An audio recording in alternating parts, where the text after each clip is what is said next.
Thanks for tuning in to part 2 of Overlanding the Mojave Road in a crossover. We have over 100 miles to cover in 1.5 days, so we gotta get moving. But before we continue, I have to correct myself in my first video. I said I only traversed 9 miles, but in actuality it was 22. We continued on the Mojave Road just after 8 o'clock in the morning, and our hope was to complete most of the road today. From the Penny Tree, we traveled about 10 miles before we ran into terrain that was a little more interesting. Watering hole. Well, if you're really desperate, you could have some of this water. There were many places I wish we had time to explore, but we had to cover some ground and make our way west. There is a little pavement that you're going to have to drive over. Here we are crossing the CROSSOVERLANDING Road, and this leads us to the historic Mojave Road marker. At this point, we have covered 44 miles.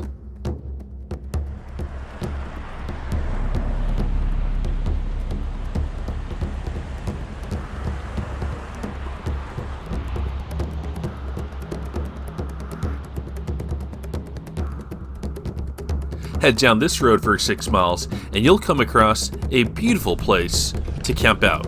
Just gonna do a little exploring. This is a pretty cool camp spot though. This place is pretty large and would accommodate many vehicles.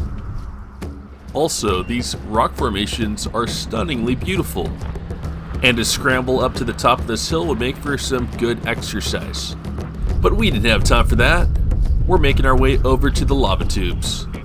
Unfortunately, in a navigational blunder, Google Maps sent us north instead of going directly west to the Mojave mailbox. Not only was this drive boring and uninteresting, but we also missed out on the Watson Wash Drop, which is one of the most technical obstacles on this trail. Now, it wasn't a total loss. After driving alongside a powerline road for miles upon miles, we came across a lava field. Here you can see a wall of volcanic rock that just seems to jut out of the ground.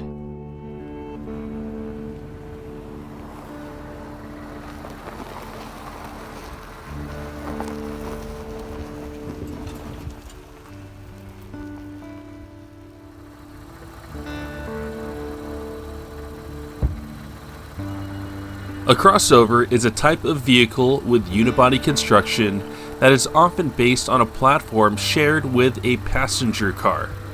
In this case, this Subaru Baja shares a platform with a Subaru Legacy sedan.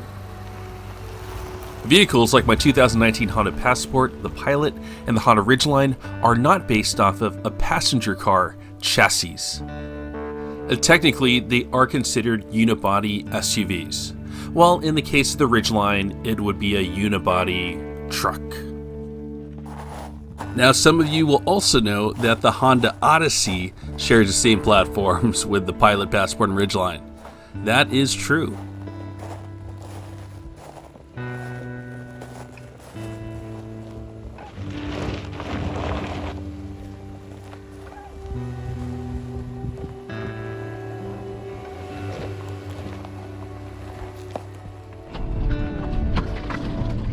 The rocks in this lava field are sharp and jagged, and it goes without saying that you should have the appropriate tires. I would highly recommend you use all-terrain tires or tougher. Choose your adventure. Go left or go right. Stopping by the lava tube is a must. It should be on your agenda. This is you can actually see the beam of light. Yeah, most of the caves I've been going to, I've been to a few, they don't have light shining from the top. I know, right? After the lava tubes, we made our way over to Cal Baker Road. This is where you drive 7 miles on pavement.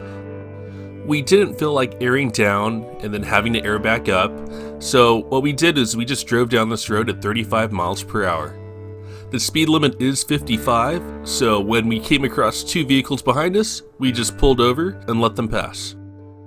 That's the only pavement that we would see for the rest of the trip.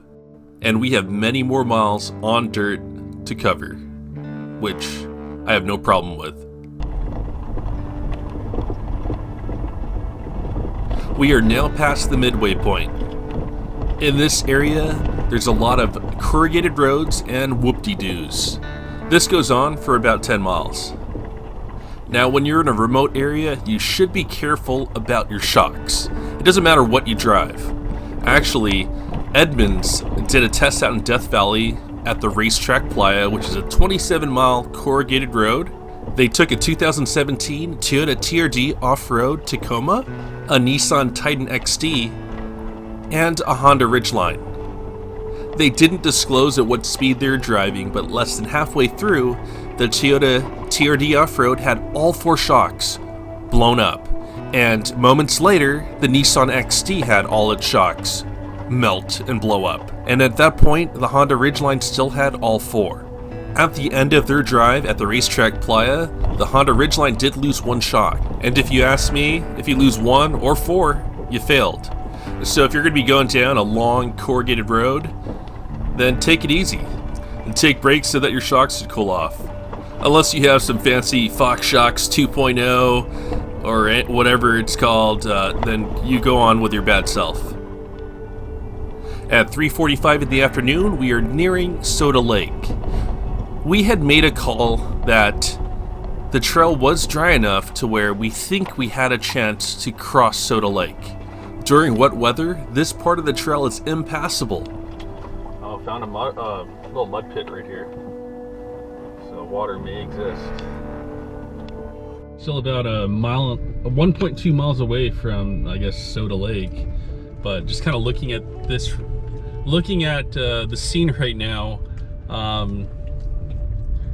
it's pretty. I see a gleam on top of this mud. So I think right now, because I'm sure it'll probably get worse, I think it might be a good time to test this out.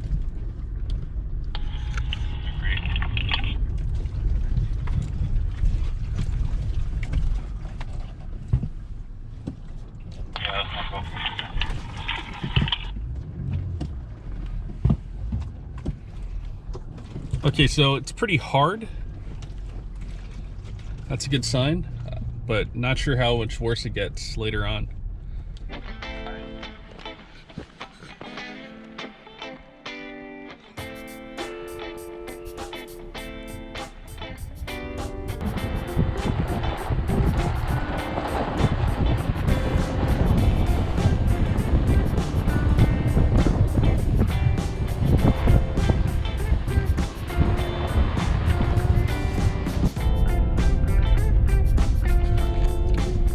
This is Soda Lake, but it's all dried over now. So I got some crazy people with monster trucks driving through it.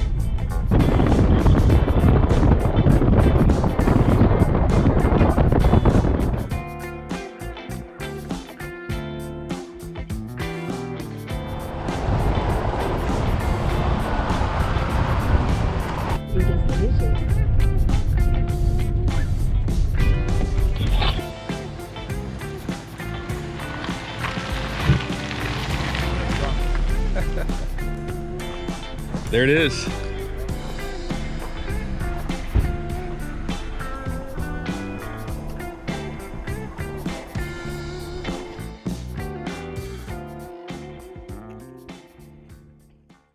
This is Traveler's Rock. You are supposed to bring a rock and contribute it to the pile.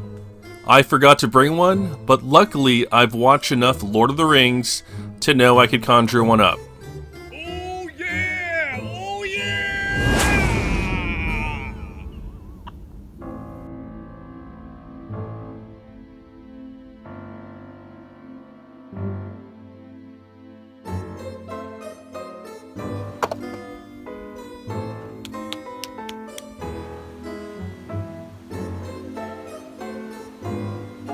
Alright, the last thing to do is climb up here, and you gotta read this plaque that's on top.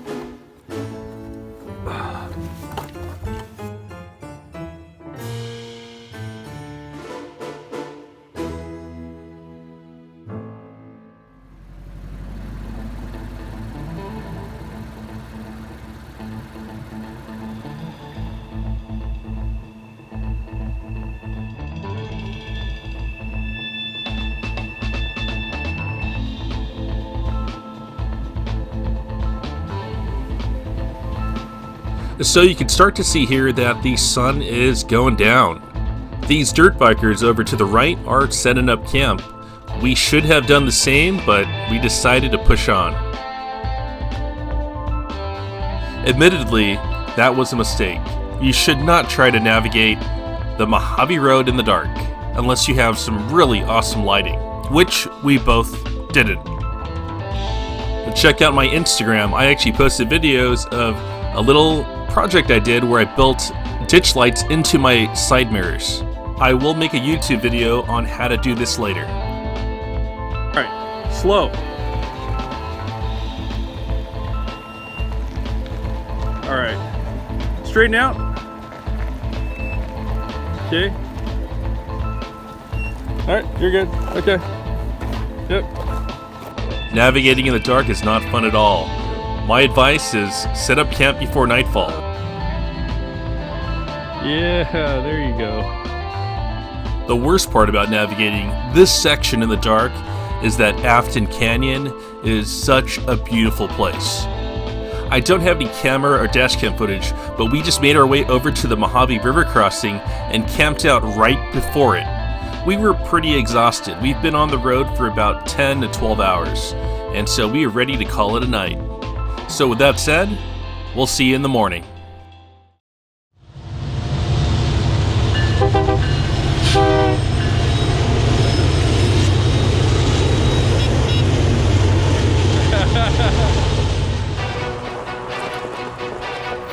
This is the moment some of you have been waiting for. It is time to cross the Mojave River.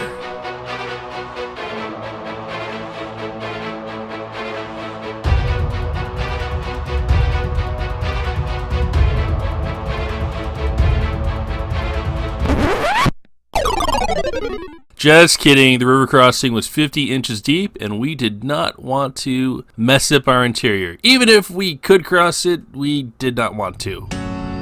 So unable to move forward past the Mojave River, that pretty much did it for the trip. Well, that's what we thought. Now, before I show you this beautiful drive home, I need to point out that it has a 12.4 mpg going over 100 miles off-road. This will be important for a lot of people because you need to know if you need to bring extra fuel or not. I was at a quarter tank here, but I still had about 20 miles to exit the Mojave Road.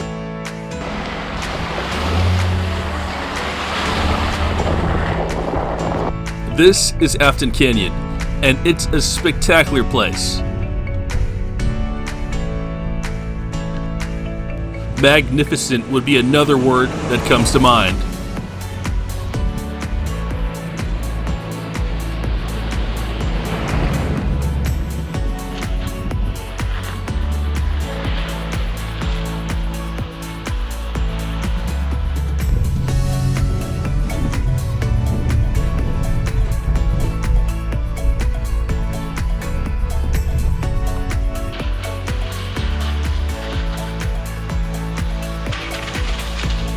Right here we've come across some large gravel, and this is going to be one of the reasons why you want a good amount of ground clearance.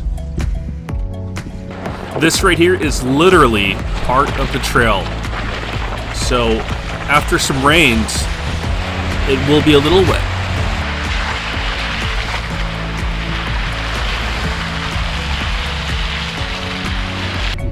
Just following the trail.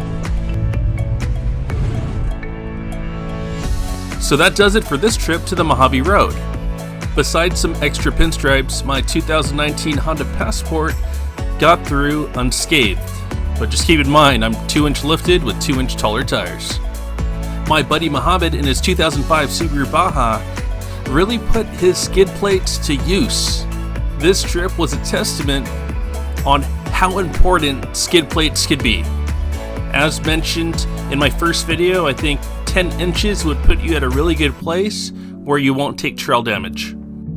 That concludes this trip to the Mojave Road. If there's one big takeaway, it's that 3 days isn't quite enough. I can't wait to go back. So that does it for this episode. Thank you for watching, and I hope you have fun on your adventures.